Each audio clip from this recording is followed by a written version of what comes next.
नमस्कार, आर्य न्यूज देख रहे हैं आप और मैं हूं आपके साथ जावेद अली। आज हम बात करेंगे एक ऐसे मुद्दे को लेकर जिसको लेकर यूपी में डबल इंजन की सरकार या यूं कहें केंद्र की सरकार लगातार योजनाएं दे रही है। हम बात कर रहे हैं पीएम आवास योजना को लेकर।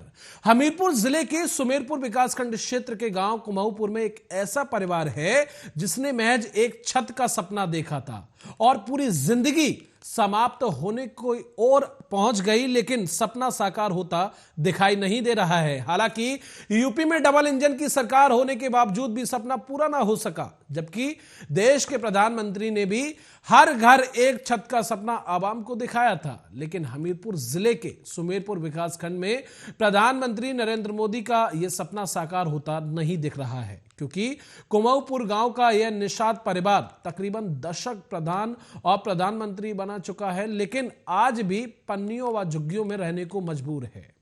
ऐसा हम इसलिए कह रहे हैं क्योंकि ना तो इस गरीब परिवार को अभी तक कोई आवास मिला है और ना ही कोई जगह इसके पास ऐसी है जिससे सर्दी हो या गर्मी हो एक छत के नीचे अपने गुजर बसर कर सके। पूरा जनजीवन इनका पूरी तरह से अस्त व्यस्त है और मजबूरी सिस्टम की लाचारी बनी हुई है। इससे स्पष्ट होता है कि कहीं ना कहीं स्थानीय और जिला स्तरीय अधिकारी सही ढंग से अपनी जिम्मेदारियों का निर्वहन नहीं कर पा रहे हैं, जिसके चलते पात्र लाभार्थियों को यह मुसीबत दशक वर्षों से झेलनी पड़ रही है। अब सवाल यह उठता है कि एक तरफ सूबे की सरकार पीएम आवास योजनाओं को लेकर लगातार आवास जो है वो आवंटित करती है, लेकिन ये आवास धरातल तक क्यों नहीं पहुंचते? क्यों गरीब तबके लोगों को आवास नहीं मिलते, जबकि सूची में उनका नाम होता है लेकिन आवास उन तक नहीं पहुंच रहे हैं? इसीलिए ग्राउंड जीरो से हमने आज ये मुद्दा उठाया है। हमारे सहयोगी भी हमारे साथ जुड़ेंगे और कुछ मेहमान भी इस चर्चा में हमारे साथ जुड़ेंगे, क्योंकि लगातार जिस तरह से तस्वीरें आप देख सकते हैं, हैरान कर देने वाली ये तस्वीरें हैं और किस तरह से इस घर में ये गरीब तबके का परिवार कैसे गुजर बसर करता होगा।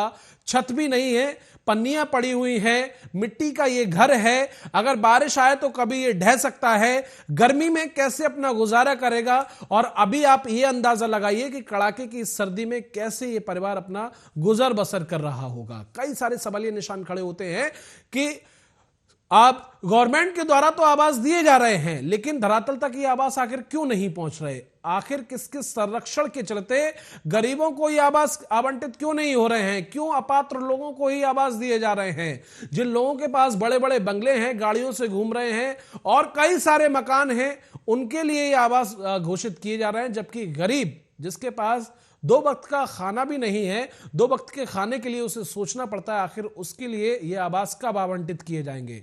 सत्यम हमारे सहयोगी ग्राउंड जीरो से हमारे साथ फोन लाइन पर जुड़ गए हैं। सत्यम, पूरी वानगी आपके शब्दों से चाहेंगे हम।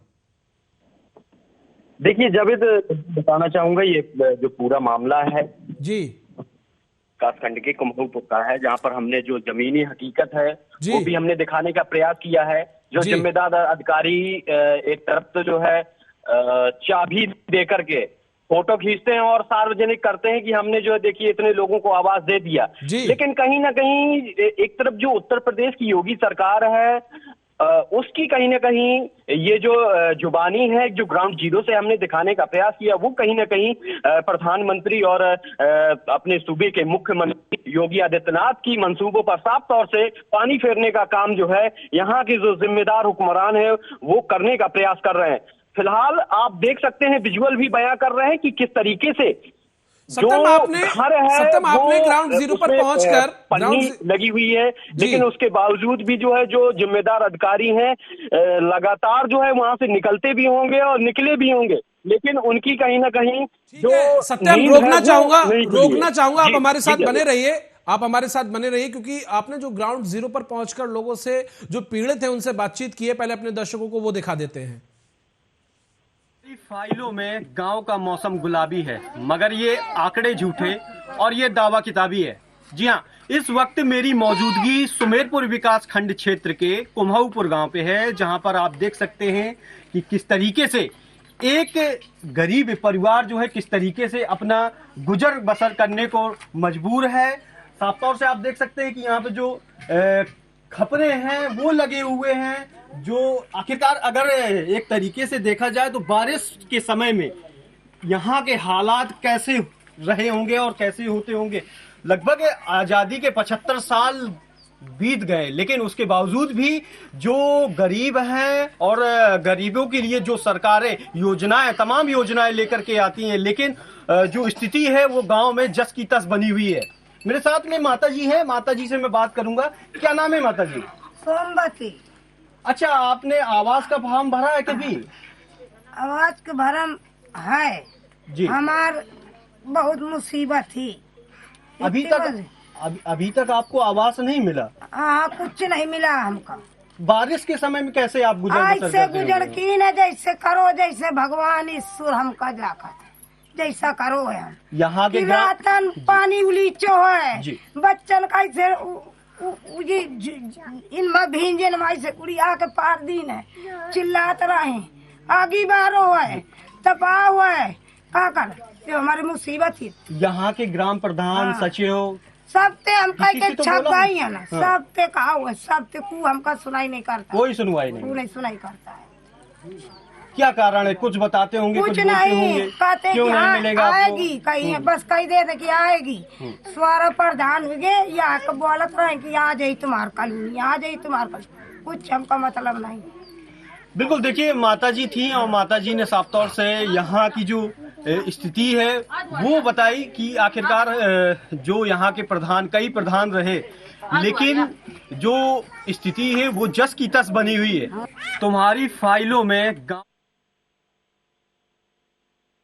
बिल्कुल सत्यम हमारे साथ लगातार जुड़े हुए हैं। सत्यम, आपने बातचीत की और किस तरह से जो पीड़ित परिवार है वो अपना दुख साझा करता हुआ नजर आया, कितनी परेशानी इनके लिए होती होगी। आखिर क्यों जो अधिकारी हैं जिनके लिए पूरे आदेश जारी किए गए हैं पीएम आवास योजना को लेकर, जिस तरह से डबल इंजन की सरकार ने यह साफ कर दिया है कि गरीब तबके का जिसके पास घर नहीं है वो वांछित नहीं रहना चाहिए आवास से, तो आखिर किसके संरक्षण के चलते सत्यम ये खेल खेला जा रहा है? क्यों धरातल तक आवास नहीं पहुंच रहे? बिल्कुल, देखिए मैं आपको बताना चाहता हूं, जो यहाँ के ग्राम विकास अधिकारी हैं जी, उनकी कहीं ना कहीं भूमिका संदिग्ध रहती है। इससे पहले भी जहां ये तैनात रहे वहां पर भी ये जो इनका जो हीला हवाली है उनका रवैया बराबर देखने को मिलता रहा है, जिसमें आर्य न्यूज ने पहले भी खबर चलाई थी, जिसके बाद में उनको सस्पेंड किया गया था। इसके बाद में अब यहाँ पर आने के बाद में भी उनका जो रवैया है वो साफ तौर से ढुलढुल रवैया ही नजर आ रहा है। साफ तौर से ये कहना गलत नहीं होगा कि सूबे के मुखिया योगी आदित्यनाथ की मंशा पर साफ तौर से बिल्कुल यही मैं कहना चाह रहा था, ग्राम विकास अधिकारी है वो पलीता लगाने का काम कर रहे हैं। जी बिल्कुल यही मैं कहना चाह रहा था, क्योंकि एक तरफ सूबे की सरकार या केंद्र की सरकार लगातार गरीबों के लिए, गरीब तबकों के लिए कई तरह की योजना चला रही है, लेकिन बीच में बैठे ये लिप्त अधिकारियों के चलते वहां तक ये योजना नहीं पहुंच रही हैं। गरीब जो है इन योजनाओं का लाभ नहीं उठा पा रहा है। जो अमीर हैं, जिनके बड़े बड़े बंगले हैं, बड़े बड़े घर हैं, गाड़ियों से घूम रहे हैं, आखिर वहां योजनाएं कैसे पहुंच जाती हैं? सत्यम, बिल्कुल सवाल यही उठता है, क्योंकि लगातार इनकी भूमिका पहले भी संदिग्ध देखी जाती रही है और अभी भी इनका जो रवैया है वो फिर से देखने को मिल रहा है। जो गरीब तबके के लोग हैं जिनको वाकई में आसियानी की जरूरत है, साफ तौर से आप विजुअल भी अभी स्क्रीन पे आप देख सकते होंगे कि किस तरीके से हमने जो ग्राउंड जीरो से जो खबर दिखाई उसमें भी साफ तौर से जो अम्मा है वो बता रही हैं कि लगातार हमने कई बार आवास को लेकर के फार्म भरा, सारी चीजें करी, लेकिन उनको एक आसियाना मुहैया डबल इंजन की सरकार नहीं करा सकी, क्योंकि यहाँ के जो जिम्मेदार अधिकारी हैं, जो यहाँ के ठीक है सत्यम, आप हमारे साथ बने रहिए, कहीं ना कहीं मंशा पर पानी फेर रहे हैं। ठीक है सत्यम, आगे भी आपसे अपडेट लेंगे। फिलहाल आपका बहुत शुक्रिया। मेहमान हमारे साथ जुड़ गए हैं,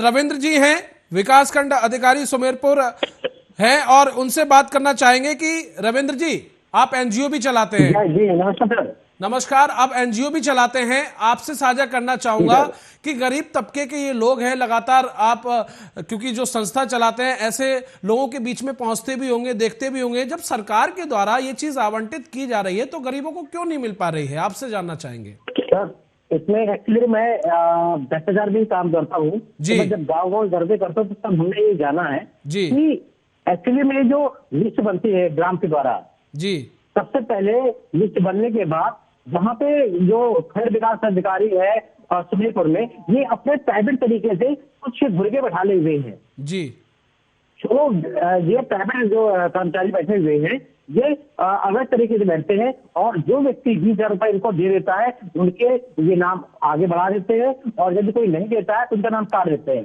क्योंकि इन्होंने जो गवर्नमेंट ने पात्रता लिस्ट बनाई है जो एक्टिव बनाई हुई है, यदि उसको ढंग से आप सर्वे करने जाएंगे सर तो आपको पता चलेगा कि एक गांव में ज्यादा से ज्यादा 5 से 6 लोग ही पात्र हैं। बिल्कुल, इन्होंने ऐसी लिस्ट बनाई, पात्रता की बिंदु रखे हुए हैं। अब जब एक प्रधान अपने चुनाव के लिए अपने सारे सहयोगियों का नाम भरा देता है और जो सक्षम है, जो पैसे देने में सक्षम रहता है, वो जाके अपना इसका लाभ ले लेता है। बिल्कुल, क्योंकि चुनाव से पहले रविंद्र जी, चुनाव से पहले प्रधान के द्वारा तमाम लोभ लुभावन जो है वो जनता के लिए दिए जाते हैं। हम आपके लिए ये करेंगे, वो कराएंगे, लेकिन जब धरातल पर चीजें आती हैं और जब ये प्रधान बनकर अपनी कुर्सी संभाल लेते हैं तो इन्हें यही होश नहीं रहता कि हमारी जो जनता है जिसने हमें यहां पहुंचाया है वो कहां है, किस हाल में है, हमें देखना चाहिए या नहीं देखना चाहिए। जी सर, और सबसे बड़ी चीज है इसमें जो लापरवाही होती है, जैसे सत्यम जी ने बताया खंड विकास अधिकारी, सर खंड विकास अधिकारी के माध्यम से तो लापरवाही 10% होती है। सबसे बड़ी लापरवाही होती है परियोजना निदेशक जो जनपद में सबसे आला अधिकारी होते हैं इस विभाग के, सबसे ज्यादा लापरवाही नहीं होती। क्योंकि जब ग्रामीण शिकायत करे जाता है तो उस शिकायत को नजरअंदाज करते हुए ये सालों साल उसको टहलाते रहते हैं। इस वजह से गरीबों को लाभ नहीं मिल पाता और गरीब परिवार की घर में बैठ जाता था। ठीक है, हमारे साथ आप बने रहिए रविंद्र जी। हमारे साथ जो है आकाश त्रिपाठी हैं, बीजेपी से हैं, वो भी जुड़ गए हैं। आकाश जी, सबसे पहले स्वागत है आपका आरएन न्यूज पर। की कोशिश की जाएगी रविंद्र जी। एक और सवाल मेरा आपसे ये है, जब सरकार के द्वारा ये जो आवास है आवंटित किए जा रहे हैं तो जो इसमें लिप्त अधिकारी हैं आखिर वो क्यों धरातल तक चीजें नहीं पहुंचने देते? किसके संरक्षण के चलते? कई तरह के सवाल ये निशान खड़े होते हैं, लेकिन सवाल यही है आखिर किसके संरक्षण के चलते ये खेल खेला जा रहा है, किसका हाथ है? सर मैं आपको बता दूं जी, इसमें विधायक लेवल भी शामिल रहता है। सर क्या होता है जब लिस्ट बनती है यहाँ से, अब मेरे पास कुछ ऐसे सबूत है जिसमें मैंने अभी हाईकोर्ट में रेट दाखिल की है कि वो लिस्ट जब जनपद से जाती है वहां पे खंड विकास अधिकारी और परियोजना निदेशक ये तय करते हैं कि किसके यहाँ से कितना बजट आ गया है और विधायक जी के 10, सांसद जी के 10, प्रधान जी के 5, ऐसे लोगों पे भाई मेरे भी सहयोगी नाम ले देना। इस वजह से गरीब को लाभ नहीं मिल पा रहा है। जी मेरे पास पूरी सबूत है सर। इससे मैंने हाईकोर्ट में रेट भी दाखिल की उनके खिलाफ सर। बिल्कुल, क्योंकि ये तस्वीरें ऐसी अब झकझोर देने वाली ये तस्वीरें हैं, क्या ही बयां किया जाए। कच्चा मकान है, जमीन भी नहीं है और पशु भी बेचारे, उनके पास पशु भी हैं, उनका भी पालन कर रहे हैं, अपना घर परिवार चलाने के लिए छत नहीं है। अभी सर्दी का टाइम है और कड़ाके की सर्दी पड़ रही है, कैसे गुजर बसर कर रहे होंगे? इसके अलावा गर्मी में कैसे गुजर बसर करते होंगे? और जब बारिश का समय आता है तो कितना खतरा इनके लिए बना रहता होगा रविंद्र जी। कई सारे सवाल खड़े होते हैं। सर आप लोग अभी तस्वीर दिखा रहे हैं ये गांव की, ये तो बहुत सही है सर। अभी आप बड़ा गांव में हमने अभी एक ऐसा देखा सर, बिल्कुल ये जैसे घास की झोपड़ी होती है उसमें पॉलिथीन डाल के रह रहा है और उसका आवास योजना में लाभ पात्रता लिस्ट में नाम भी था और सचिव ने 20,000 रुपए मांगे, उसने नहीं दे पाए, उसको अपात्र कर दिया। ये सर ये घटना है, मेरे पास इसके सबूत है। बिल्कुल, क्योंकि रविंद्र जी आप एक अच्छी संस्था चलाते हैं, अच्छी संस्था के लिए वर्किंग कर रहे हैं, लेकिन कहीं ना कहीं ये तस्वीरें बहुत कुछ बयां कर रही है, लेकिन बहुत सवालिया निशान है। पीड़ित को भी हमने सुना, तमाम हमारे दर्शकों ने भी सुना।